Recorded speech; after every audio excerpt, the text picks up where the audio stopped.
Lansia. 3 kacang yang tidak boleh dimakan dan 3 yang wajib dimakan. Apa yang Departemen Geriatri Universitas Harvard baru-baru ini temukan tentang kacang-kacangan mengejutkan bahkan para ahli kesehatan lansia yang paling berpengalaman. 3 jenis umum yang dapat ditemukan di hampir semua lemari dapur mengandung senyawa yang dapat berinteraksi secara negatif dengan lebih dari 70% obat-obatan yang diresepkan untuk orang di atas 60 tahun, selain mempercepat kerusakan sendi dan membahayakan kesehatan otak. Informasi ini jarang sampai ke masyarakat, sementara jutaan lansia terus mengonsumsi makanan ini setiap hari, tanpa menyadari bahwa mereka berpotensi membahayakan mobilitas, kemandirian, dan kejernihan mental mereka. Kabar baiknya adalah penelitian yang sama mengidentifikasi 3 jenis kacang-kacangan lain dengan sifat luar biasa untuk memperkuat tulang, melindungi sendi, dan menjaga fungsi kognitif, terutama setelah usia 60 tahun. Oleh karena itu, hari ini kami akan mengungkapkan secara tepat kacang-kacangan mana yang harus Anda tambahkan dan hilangkan dari makanan Anda untuk menjamin tambahan tahun kehidupan yang aktif dan mandiri. Sebelum kita melanjutkan, silakan bagikan di kolom komentar kota dan usia Anda. Dan jangan lupa untuk berlangganan saluran kami dan menerima informasi berharga untuk kesehatan Anda setiap hari. Mari kita mulai dengan kabar baik, menunjukkan 3 kacang-kacangan terbaik untuk kesehatan Anda. Jika Anda peduli tentang kesehatan tulang dan mempertahankan kekuatan otot, kacang almond layak mendapat tempat khusus dalam makanan harian Anda. Setiap tahun berlalu, tulang kita secara alami kehilangan kepadatan. Kehilangan ini bisa menjadi sangat mengkhawatirkan setelah usia 60 tahun, ketika ancaman osteoporosis meningkat. Tulang yang lebih rapuh berarti risiko patah tulang lebih tinggi, yang dapat secara serius membahayakan kemandirian dan kualitas hidup kita. Kacang almond mengandung kombinasi luar biasa dari kalsium dan magnesium, 2 mineral penting untuk kesehatan tulang. Kalsium memperkuat struktur tulang, sementara magnesium memastikan penyerapan dan penggunaan yang tepat oleh tubuh. Mengonsumsi almond secara teratur dapat membantu mengurangi kecepatan kehilangan tulang alami yang terjadi dengan penuaan.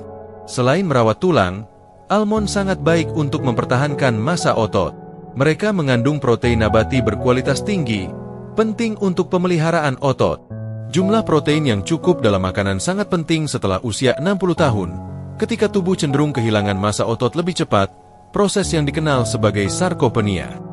Almond juga bersahabat dengan jantung. Lemak tak jenuh tunggalnya membantu mengurangi kolesterol LDL, yang disebut kolesterol jahat, yang dapat menyumbat arteri dan membebani jantung. Kulit tipis dan coklat almond mengandung antioksidan yang melawan stres oksidatif, salah satu penyebab utama penuaan sel yang dipercepat. Untuk memanfaatkan semua manfaat ini, idealnya adalah mengonsumsi sekitar 20 hingga 30 gram almond setiap hari. Pilih versi tanpa garam tambahan dan hindari yang dipanggang dengan minyak, memilih yang alami. 1 tip praktis, rendam almond dalam air selama beberapa jam sebelum dikonsumsi. Ini memudahkan pencernaan dan meningkatkan ketersediaan nutrisi. Sekarang mari kita bicara tentang kacang kenari. Pernahkah Anda memperhatikan bahwa kacang kenari mirip dengan otak manusia? Kesamaan ini bukan kebetulan belaka. Kacang kenari adalah pelindung sejati kesehatan otak dan mobilitas, 2 aspek penting untuk mempertahankan kemandirian di usia lanjut. Dengan berlalunya tahun, jaringan saraf otak mulai menunjukkan tanda-tanda keausan. Ingatan bisa gagal, pemikiran bisa melambat, dan koordinasi motorik bisa berkurang. Setiap perubahan ini meningkatkan risiko kecelakaan rumah tangga, jatuh, dan bahkan perkembangan demensia. Kacang kenari mengandung asam alfa-linolenat, sejenis omega-3 nabati yang penting untuk kesehatan sel-sel otak. Nutrisi ini membantu menjaga membran sel tetap fleksibel dan berfungsi, mendukung komunikasi antar neuron. Studi ilmiah menunjukkan bahwa konsumsi kacang kenari secara teratur dikaitkan dengan kinerja kognitif yang lebih baik dan risiko penurunan mental terkait usia yang lebih rendah. Selain omega-3, kacang kenari kaya akan antioksidan polifenol, senyawa yang mampu melewati penghalang darah otak, kemampuan langka dan sangat penting. Begitu di dalam otak, senyawa ini melawan peradangan dan stres oksidatif, 2 proses yang terkait erat dengan perkembangan penyakit neurodegeneratif seperti Alzheimer dan Parkinson. Manfaat kacang kenari lebih dari sekadar perlindungan otak. Mereka juga berkontribusi pada pelestarian mobilitas berkat kandungan argininnya, asam amino yang mendukung produksi oksida nitrat dalam tubuh. Oksida nitrat, pada gilirannya, mempromosikan pelebaran pembuluh darah, meningkatkan sirkulasi dan memastikan otot dan sendi menerima oksigen dan nutrisi yang cukup. Jumlah kacang kenari yang direkomendasikan adalah sekitar 4 hingga 6 buah per hari. Mereka dapat dikonsumsi murni, ditambahkan ke salad, yogurt, atau bahkan dimasukkan dalam resep roti dan kue rumahan. Untuk menjaga nutrisinya, simpan kacang kenari di tempat yang sejuk dan kering. Dan bagaimana dengan kacang pistasi? Dengan warna hijaunya yang khas, mereka adalah harta sejati untuk kesehatan jantung dan penglihatan. Dua aspek penting untuk kualitas hidup di usia lanjut. Hipertensi adalah kondisi yang sangat umum di antara orang-orang di atas 60 tahun. Jika tidak dikontrol dengan baik, dapat menyebabkan pengerasan arteri, meningkatkan risiko stroke dan serangan jantung, serta mengganggu sirkulasi di kaki, menyebabkan nyeri dan kesulitan berjalan. Kacang pistasi secara alami kaya akan kalium, mineral yang membantu mengimbangi efek negatif natrium dalam tubuh, berkontribusi pada pengendalian tekanan darah. Selain itu, mengandung lemak sehat yang mendukung fleksibilitas arteri dan antioksidan yang melindungi sel-sel sistem kardiovaskular. Manfaat signifikan lain dari kacang pistasi terkait dengan perlindungan penglihatan. Degenerasi makula terkait usia adalah penyebab utama kehilangan penglihatan di antara lansia di seluruh dunia. Kondisi ini memengaruhi makula, bagian pusat retina yang bertanggung jawab untuk penglihatan detail, penting untuk aktivitas seperti membaca, mengenali wajah, dan melakukan tugas manual yang tepat. Kacang pistasi kaya akan lutein dan zeaxanthin, dua karotenoid yang terakumulasi di makula dan berfungsi sebagai tabir surya internal, melindungi mata dari kerusakan yang disebabkan oleh sinar ultraviolet. Studi menunjukkan bahwa orang dengan kadar nutrisi ini yang lebih tinggi memiliki risiko lebih rendah terkena degenerasi makula. Selain manfaat untuk jantung dan penglihatan, kacang pistasi menawarkan keuntungan tambahan. Konsumsinya membutuhkan sedikit lebih banyak usaha untuk membuka cangkangnya, yang secara alami berkontribusi pada makan yang sadar dan dapat membantu mengontrol jumlah yang dimakan. Rekomendasi adalah mengonsumsi sekitar 30 gram kacang pistasi per hari. Pilih versi tanpa garam tambahan untuk menghindari peningkatan tekanan darah. Kacang pistasi dapat dikonsumsi sebagai camilan di antara waktu makan atau ditambahkan ke salad dan makanan penutup. Sekarang setelah kita mengenal sekutu kita, sama pentingnya untuk mengidentifikasi kacang-kacangan mana yang mungkin bukan pilihan terbaik untuk kesehatan di usia lanjut. Beberapa di antaranya, meskipun populer, dapat membawa risiko spesifik yang meningkat dengan bertambahnya usia. Ini adalah kasus kacang tanah. Kacang tanah hadir dalam berbagai persiapan: pasta, makanan ringan, hidangan utama, dan makanan penutup. Banyak yang menganggapnya sebagai pilihan yang sehat dan terjangkau secara ekonomi. Namun, ada alasan penting mengapa orang di atas 60 tahun harus mempertimbangkan kembali konsumsi rutin mereka. Pertama, penting untuk menjelaskan bahwa kacang tanah bukanlah kacang-kacangan sejati, melainkan kacang-kacangan yang ditanam di tanah. Karakteristik ini membuatnya sangat rentan terhadap kontaminasi aflatoksin, zat beracun yang dihasilkan oleh jenis jamur tertentu yang tumbuh secara alami di tanah lembab. Aflatoksin dianggap berpotensi karsinogenik dan, dengan penuaan, kemampuan tubuh untuk mendetoksifikasi zat-zat ini secara alami berkurang. Hati, organ utama yang bertanggung jawab untuk detoksifikasi, kehilangan efisiensi seiring berjalannya waktu, membuat orang tua sangat rentan terhadap efek berbahaya dari toksin ini. Poin perhatian lain adalah profil inflamasi kacang tanah. Itu mengandung proporsi asam lemak omega-6 yang tinggi dibandingkan dengan omega-3. Ketidakseimbangan ini dapat mempromosikan proses peradangan dalam tubuh, terutama memengaruhi sendi, pembuluh darah, dan jaringan otot. Untuk orang di atas 60 tahun, yang sudah menunjukkan kecenderungan alami terhadap peningkatan peradangan, konsumsi kacang tanah secara teratur dapat memperburuk masalah seperti radang sendi, aterosklerosis, dan sarkopenia. Orang yang menggunakan obat antikoagulan harus sangat berhati-hati dengan konsumsi kacang tanah, karena mengandung vitamin K, yang dapat mengganggu efektivitas obat-obatan ini. Interaksi obat ini dapat meningkatkan risiko pembekuan darah atau, sebaliknya, pendarahan berlebihan, tergantung pada konteksnya. Selai kacang tanah komersial, yang sering dikonsumsi sebagai alternatif yang tampaknya sehat, biasanya mengandung bahan tambahan seperti gula, minyak terhidrogenasi, dan natrium berlebih. Komponen-komponen ini dapat berkontribusi pada peningkatan tekanan darah, meningkatkan kadar glukosa dalam darah, dan mempromosikan peradangan vaskular. Jika Anda benar-benar menyukai rasa kacang tanah dan tidak ingin menghilangkannya sepenuhnya dari makanan, pertimbangkan petunjuk ini.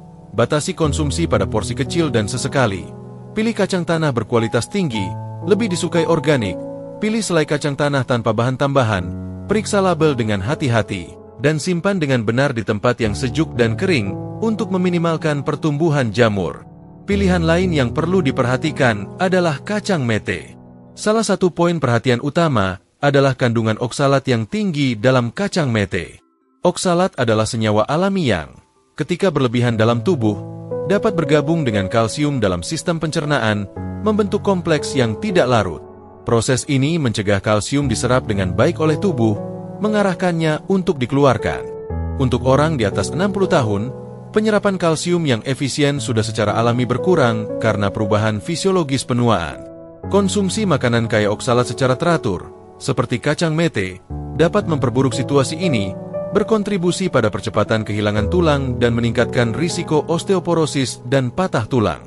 Aspek lain yang perlu dipertimbangkan adalah bahwa kacang mete mengandung jumlah karbohidrat yang relatif tinggi dibandingkan dengan kacang-kacangan lainnya.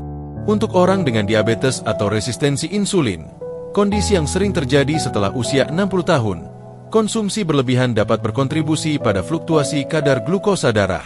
Fluktuasi ini, jika sering, dapat merusak pembuluh darah kecil, terutama di kaki, mengganggu sirkulasi dan meningkatkan risiko komplikasi.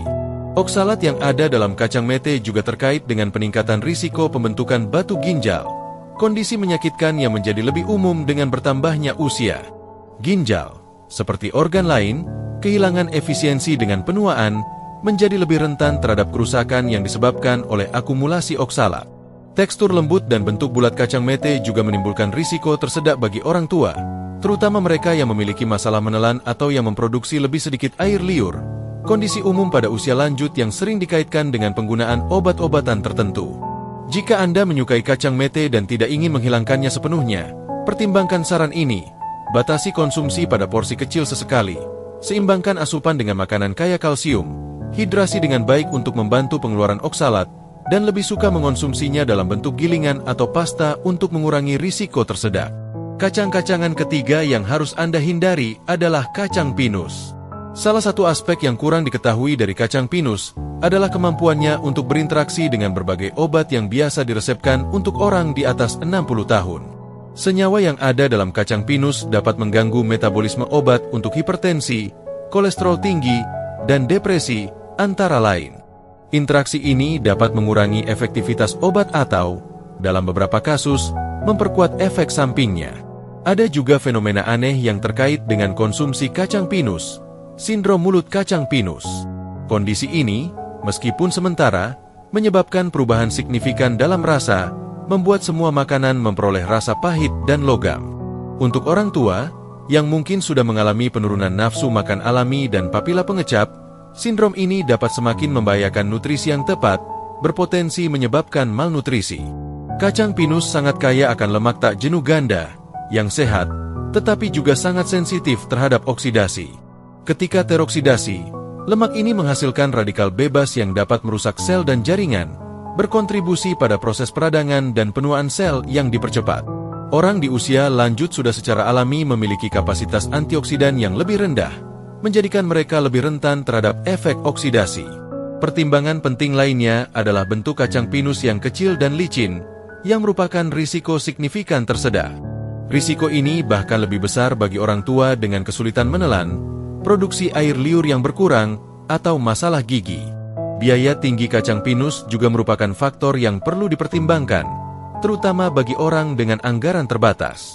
Ada alternatif yang lebih terjangkau dan sama-sama bergizi, seperti 3 kacang-kacangan bermanfaat yang kami sebutkan sebelumnya. Jika Anda menyukai rasa kacang pinus dan ingin memasukkannya sesekali dalam makanan Anda, perhatikan rekomendasi ini. Konsultasikan dengan dokter atau apoteker Anda tentang kemungkinan interaksi dengan obat Anda. Konsumsi selalu segar dan disimpan dengan baik untuk meminimalkan oksidasi.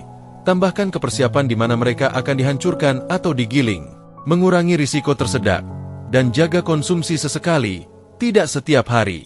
Sekarang Anda tahu kacang-kacangan mana yang bermanfaat dan mana yang harus dihindari. Mari kita bahas bagaimana memasukkan pengetahuan ini ke dalam kehidupan sehari-hari Anda secara praktis dan efektif. Penggantian bertahap adalah strategi yang sangat baik.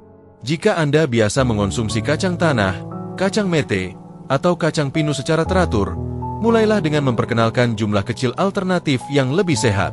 Misalnya, gantikan setengah dari konsumsi kacang tanah biasa Anda dengan almond, dan secara bertahap tingkatkan proporsi almond hingga melakukan penggantian lengkap. Kiat penting lainnya adalah diversifikasi. Setiap kacang-kacangan yang bermanfaat menawarkan profil nutrisi yang unik. Bergantian antara almond, kacang kenari, dan pistasi sepanjang minggu menjamin variasi senyawa pelindung yang lebih besar. Anda dapat membuat campuran khusus yang berisi porsi kecil dari masing-masing untuk dikonsumsi setiap hari. Penyimpanan yang tepat sangat penting untuk menjaga kualitas dan manfaat kacang-kacangan. Karena kandungan lemak yang tinggi, mereka rentan terhadap ketengikan, terutama ketika terpapar panas, kelembaban, dan cahaya. Simpan dalam wadah tertutup rapat, lebih disukai kaca, dan simpan di lemari es, terutama di iklim panas. Jika membeli dalam jumlah lebih besar, pertimbangkan untuk membekukan sebagian untuk memperpanjang pengawetan. Kepraktisan sangat penting untuk menjaga kebiasaan sehat. Pisahkan porsi individu dalam wadah kecil atau kantong yang dapat digunakan kembali, menyiapkannya untuk konsumsi. Ini memudahkan kontrol jumlah yang dimakan dan membuat lebih nyaman membawa porsi saat keluar rumah. Strategi ini sangat berguna bagi orang yang kesulitan mengontrol konsumsi ketika memiliki akses ke paket yang lebih besar. Pertimbangkan juga berbagai bentuk konsumsi. Kacang-kacangan yang bermanfaat dapat dimasukkan dalam makanan dengan berbagai cara. Murni sebagai camilan, dihancurkan dan ditambahkan ke yogurt, salad buah, atau sereal. Dalam bentuk pasta atau krim untuk dioleskan pada roti, dimasukkan dalam resep kue, roti, dan biskuit buatan sendiri, atau sebagai bahan dalam tumis dan hidangan asin. Untuk orang dengan kesulitan mengunyah atau menelan, pertimbangkan opsi seperti pasta almond, kacang kenari, dan pistasi tanpa bahan tambahan. Alternatif ini menawarkan nutrisi yang sama dalam bentuk yang lebih mudah dikonsumsi. Kacang-kacangan juga dapat digiling halus dan dicampur dengan makanan lunak seperti pure, bubur, atau sup.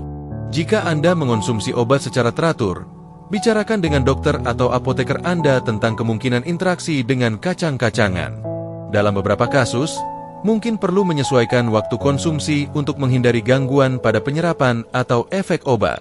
Perhatian khusus untuk orang dengan alergi terhadap kacang-kacangan. Alergi makanan dapat muncul pada tahap kehidupan manapun, termasuk usia lanjut.